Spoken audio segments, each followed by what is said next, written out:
दोस्तों, क्या आपने कभी गुटखा बनते देखा है? और क्या सच में गुटखा में कांच का मिश्रण भी मिलाया जाता है? और किस जगह बनती है आपको पता है? तो दोस्तों, इसको बनाने के लिए सबसे पहले इस्तेमाल किया जाता है सुपारी का। और सुपारी हमें मिलती है इस पौधे से, जो कि आप अभी देख रहे हैं। जी हाँ, यहाँ पर सुपारी की खेती की जाती है। इन छोटे छोटे पेड़ों पर सुपारी के फल लगते हैं और जब तक ये फल पक नहीं जाते तब तक इन्हें अच्छे से पाला पोसा जाता है। जब ये सुपारी का पौधा अच्छे से बड़ा हो जाता है, इसके फल को पौधे से अलग कर लिया जाता है। इसको भी अलग करने का प्रोसेस ठीक वैसा ही होता है। इसको आप पीट कर पेड़ से अलग किया जाता है। उसके बाद उसे कड़ी धूप में सूखने के लिए रख दिया जाता है। ऐसा करने की वजह ये होती है कि सुपारी के फल के अंदर जो नमी होती है वो निकल जाए और अच्छे से फल सूख जाए। जब यह सुपारी का फल सूख जाता है तब जाकर उसको महिलाओं के हवाले कर दिया जाता है, जो इस पल में से सुपारी का दाना निकालती है। आप देख सकते हैं कि कैसे महिलाएं अपने हाथों पर पट्टियां बांधकर इस फल में से उस दाने को निकाल रही है। वैसे तो ये काम बहुत ही तकनीक भरा है, जो कि जोखिम भरा भी है। तेज धार वाले हथियार की तरफ बिना देखे यह कैसे सुपारी को काटे जा रही है। अब इस सुपारी के दाने को बहुत ही गंदे और बेकार लाल रंग के केमिकल में उबाला जाएगा। ऐसा इसलिए किया जाता है क्योंकि कोई जब भी तम्बाकू खाए तो उसका मुंह तम्बाकू के रंग से लाल हो जाए। आपको बता दें कि इसको उबालने के लिए किसी और लकड़ी की नहीं बल्कि सुपारी की उस छाल का ही इस्तेमाल किया जाएगा जिससे ये निकला था। जब यह अच्छी तरह से केमिकल के साथ घुल मिल जाता है तब उसको सुखाने के लिए रख दिया जाता है। इसके बाद जब ये सूख जाता है तो उसके छोटे छोटे टुकड़े किए जाते हैं।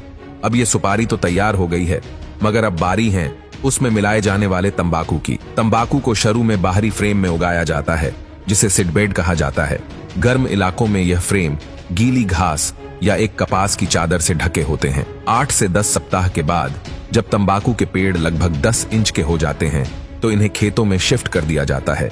जैसे जैसे पौधे बढ़ते हैं उनके ऊपर का भाग काट दिया जाता है ताकि पत्तियां अच्छे से बड़ी हो जाए। इस प्रक्रिया को टोपिंग कहा जाता है। 90 से 120 दिन के बाद तंबाकू के पौधे कटाई के लायक हो जाते हैं। इसके बाद इन पत्तियों को फैक्ट्री में शिफ्ट किया जाता है, जहां पर इन्हें सुखाया जाता है, जिसको करने के लिए कृत्रिम गर्मी यानी कि आर्टिफिशियल हीट का इस्तेमाल किया जाता है। जब यह भूरे रंग की हो जाती है तो इन्हें अलग करके छोटे छोटे टुकड़ों में बांट दिया जाता है, जिससे ये असली तंबाकू के रूप में आ जाती है। और तंबाकू के अंदर कांच डाला जाता है। उसको डालने के लिए कांच की बोतल को मशीन के अंदर डाला जाता है और फिर मशीन उसको इतना बारीक पीस देती है कि ये एक पाउडर बन जाता है।